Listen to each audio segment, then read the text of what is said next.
everyone, and welcome to episode 3 of the Cisco Optics Podcast, where we talk about optics for networking. Have you ever wondered why pluggable optics exist? Have you ever wondered what acronyms like QSFP, LR4, FEC, and PAM4 actually mean? My name is Pat Chow, and I'm a product manager in the Cisco Optics Group. In this episode, I continue a conversation with my colleague, Ray Nering. He explains to me how a lot of these came to be, starting from the days of 1 gigabit GBIC, all the way up to today's 400 gig QSFP-DD. This is the third part of a 4-episode conversation with Ray, and in this episode, we get into 100 gig pluggables, and then the QSFP-DD form factor. Check out the notes section for a detailed breakdown. Ray Nering is a colleague of mine in the Cisco Optics Product Management Group, and over the years has held senior management positions at other companies in the optics space. Companies like AT&T Microelectronics, Lucent, JDSU, Agere, Optium, and Lightwire.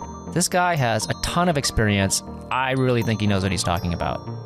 For more information about Cisco Optics, go to cisco.com/go/optics and check out our blogs at blogs.cisco.com and search on hashtag Cisco Optics blog, no spaces and no hyphens. You can find our YouTube playlist by going to youtube.com and searching on Cisco Optics. And if you find this podcast helpful or interesting, please subscribe. And even better, give us a review on Apple Podcast. It used to be iTunes, now it's Apple Podcast, and we're also on Spotify, Google, Amazon, Stitcher, SoundCloud, and a whole bunch more platforms.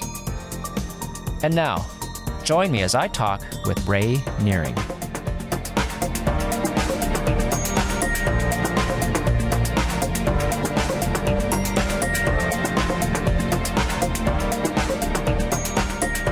So, another one of my impressions is that, again, before data center kind of took over as a primary driver, there's a certain time scale that's kind of mutually understood. Like there's always the 4x bandwidth increase with a 2.5x price increase or cost increase. Mm-hmm. That was sort of a rule of thumb that I remember, like when I was in school, like in the 90s. Right. Where did that come from? And like, that must have died at some point, right? Well, now it's just like faster, need it yesterday. It's got to be super cheap, right? Well, I think part of the issue is that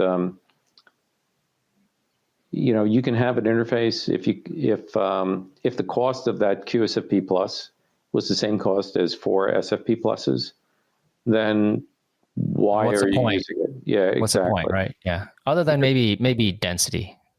Yeah, outside of that, yeah. So, I mean, density was probably always important, but what would drive you to that next generation product? And so, certainly, a cost advantage is going to drive the market. And so, as long as it's a cost advantage that makes sense to people, so if I get 4 times the bandwidth for 2.5 times the price, that makes sense. If I could have gotten it for the same price, that would even be better. So that's kind of almost where we are today. But the bottom line is that there had to be good financial sense to make that transition, to make the market transition and adopt the new technology. And certainly for QSFP Plus, it was certainly a big step for 40 gig. I mean, it enabled a lot in the data center and the switches that were being sold at that point, and it also allowed you to pack more stuff in a single box. So if you think about all of those racks of servers that are running all these applications that everybody wants to use, well, certainly that switch that's sitting on the top of that rack of servers with a 40 gigabit interface connecting to other switches that are in that network. That was apparently that value proposition was something that, continued to drive that market. I mean, just look at folks like Google and Amazon and Microsoft for that matter. I mean, these are technologies that they were using at that time. One thing I was just thinking about was when we talked about 10 gig, we went through all the different form factors, right?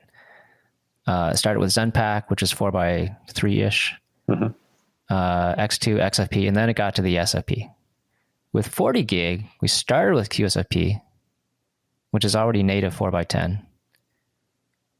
Well, how come we never got to an SFP form factor that 40 gig? Well, I think to run a single lane with a 40 gig SerDes is probably pretty tough. And at that time, the technology wasn't there and it wasn't cost effective.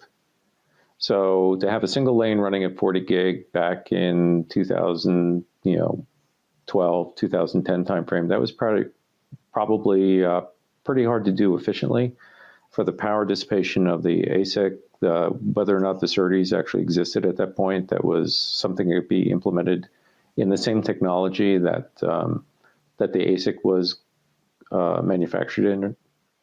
So, I think all those things, are sort of the boundary conditions for, where does the technology go, take its next step. But technology-wise, so we're actually like what, 8 or 9 years after introduction of QSFP Plus, right? Mm-hmm. Right now, and we can do 50 gig SerDes, right? Today, yes. So we actually went past 40 gig. Right. So technology-wise, we could theoretically do 40 gig since we can do more than 40 gig. Right. Why did we skip over 40 gig? I think so. I think what happened was sort of the next step after the 40 gig module was to go to 100 gig. Mm-hmm. And so for 100 gig, the initial products that came out were the CFP. And CFP essentially leveraged that 10 gig technology. So its electrical interface was 10 times 10. And it was pretty big. It was much larger than a QSFP type module. And, the SerDes technology was still something that could be manufactured at that point. But there was also an electrical mux inside that was muxing together those 10 gig lanes to 4 lanes of 25 gig. And those 4 lanes of 25 gig were then being used to modulate, whatever the optic technology was.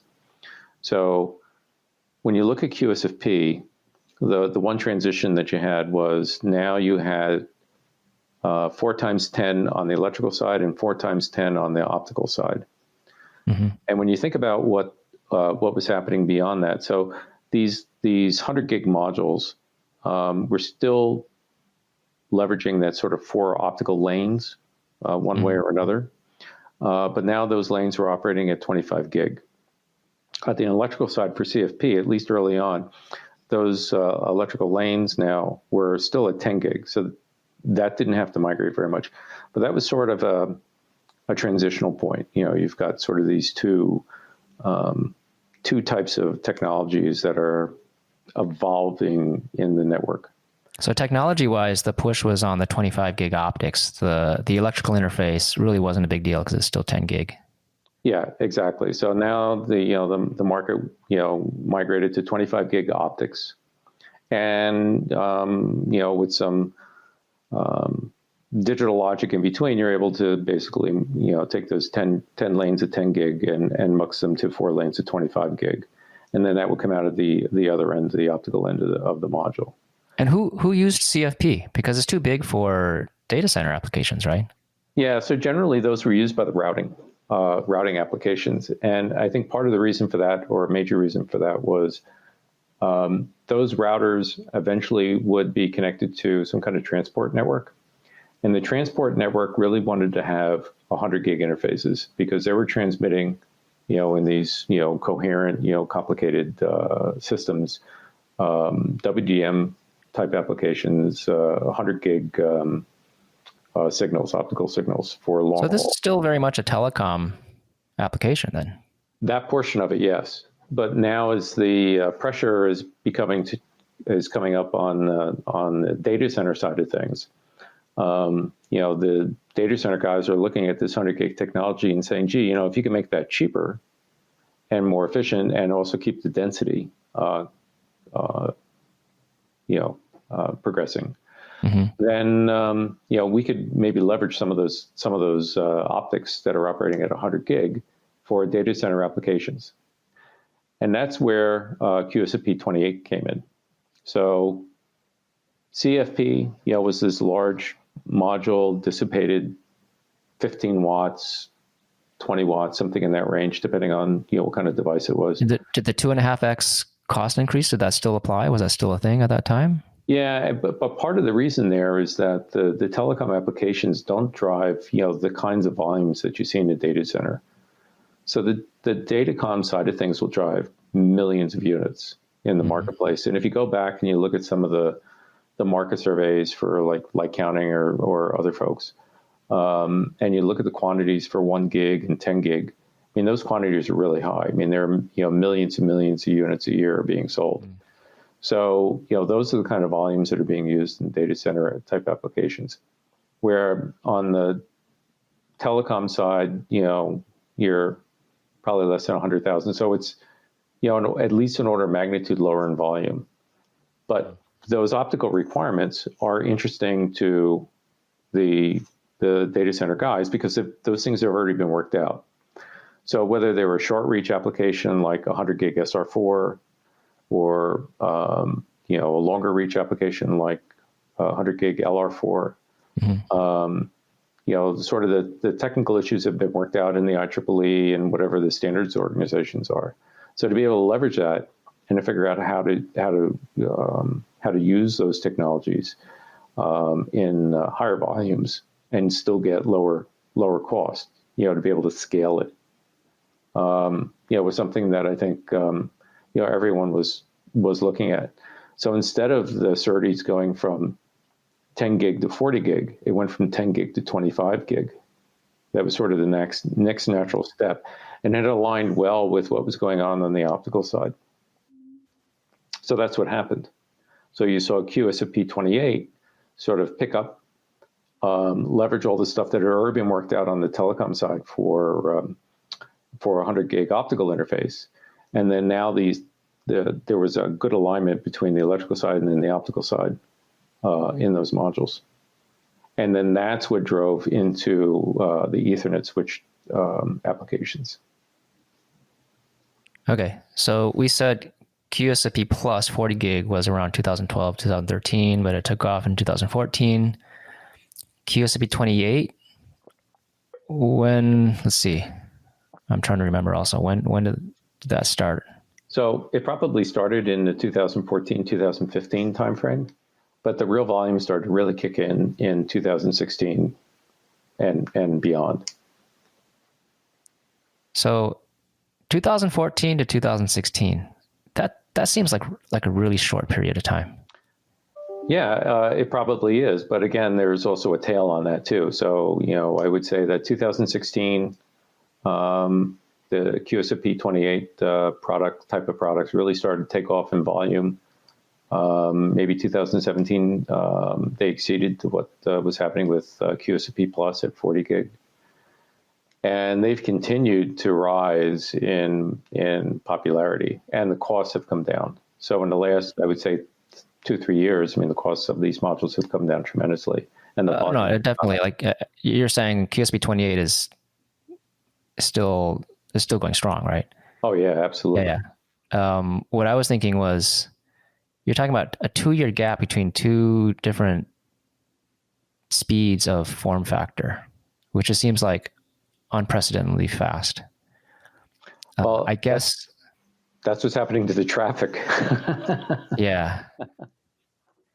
I guess you were saying the CFP kind of drove the optical 25 gig optical components, so that was in place. And then to go from QSFP Plus to QSFP-28, it must have been the SerDes that had to get to 25 gig. Yeah. And that became a viable technology at that point. I don't know if that was 40 nanometer CMOS or which was the important node that folks were transitioning to at that stage. I don't know. But the bottom line is it became viable and it was scalable and was cost effective for data center type applications. So certainly the short reach and those type of modules, were driving into the millions of units at that point. The other thing that was actually important, I think, for leveraging the QSFP form factor was the fact that there were an awful lot of ports at 40 gig, and there were an awful lot of modules that were being shipped at 40 gig. So now you could make a port that could either take a 40 gig module or a 100 gig module. So those ports, for the most part, were backward compatible. And I think that was also a big part of that popularity of the QSFP form factor, which also plays into what's happening with QSFP-DD as well. Right. So you're able to, if you had the 40 gig modules, or if you really didn't need the bandwidth, but you wanted the features of the new switch, you could still buy that latest and greatest switch and now buy the commoditized modules that would plug into it. And when you needed the bandwidth later on, again, this goes back to pluggability being an important feature, that you're able to upgrade that connection if you needed to 100 gig, when you were ready.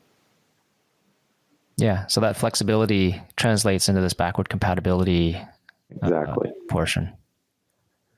And the other thing is that, vendors come and go. So as one vendor comes up with a better idea or whatever it might be for the pluggable modules, you can use that technology when you're ready and leverage it. If it's, a little bit better, maybe more suited to a particular application that you have.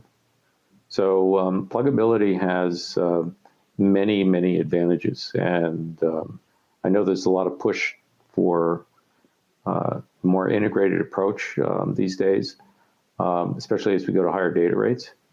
But the flexibility that a pluggable module gives you is just tremendous, both on cost and features. And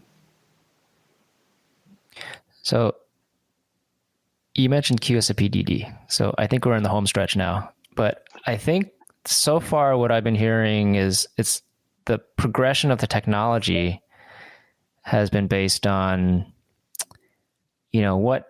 what piece of the technology is ready at what point, and when is the last piece ready, right? Because we're talking about, like, for instance, the 100 gig optics was there for CFP, and then by the time QSFP-28 came out, that 2-year gap between 2014 and 2016 was probably enabled partially by the fact that the optics standards were already there, at least the initial ones. Maybe not the lower cost ones, but at least there was something, right? So it's just a matter of waiting for the SerDes to get there, and then QSFP-28 can just roll out relatively quickly. So, okay, so take us to QSFP-DD. How, what was the thought process there? So, sort of the next step was, what would be the next logical step from 100 gig? And, I think there was a lot of consideration of, from an optics standpoint, what would be the right speed. And this probably got kicked off in the 2016 timeframe, maybe even a little bit earlier. There were certainly discussions in, say, the IEEE and certainly the industry as to what would the next step be in speed.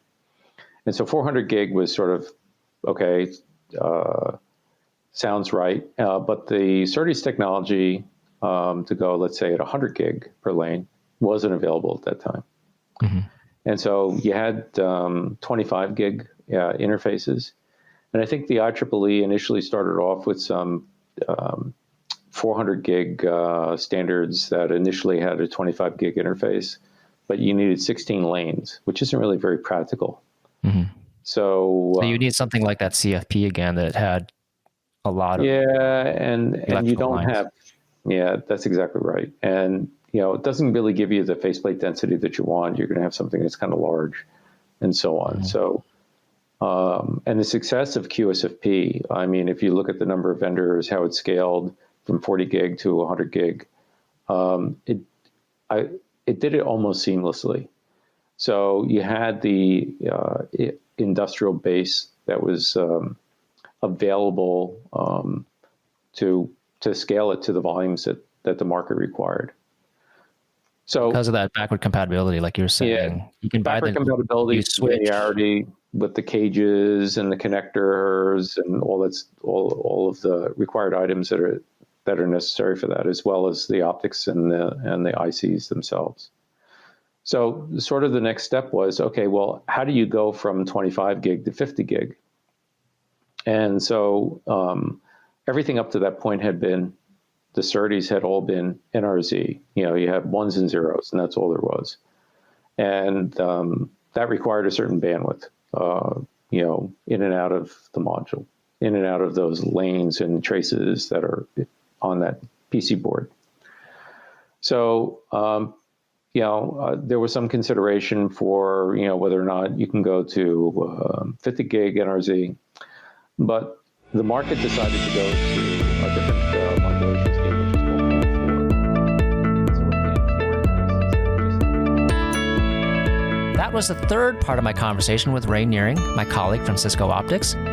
Thank you so much for joining us. Next time we'll get into pluggable optics trends. I really hope you found it as interesting as I did. If you did, please subscribe to this podcast. You'll get to hear the other 3 parts. Since it's a new podcast, we'd really appreciate you helping to get the word out.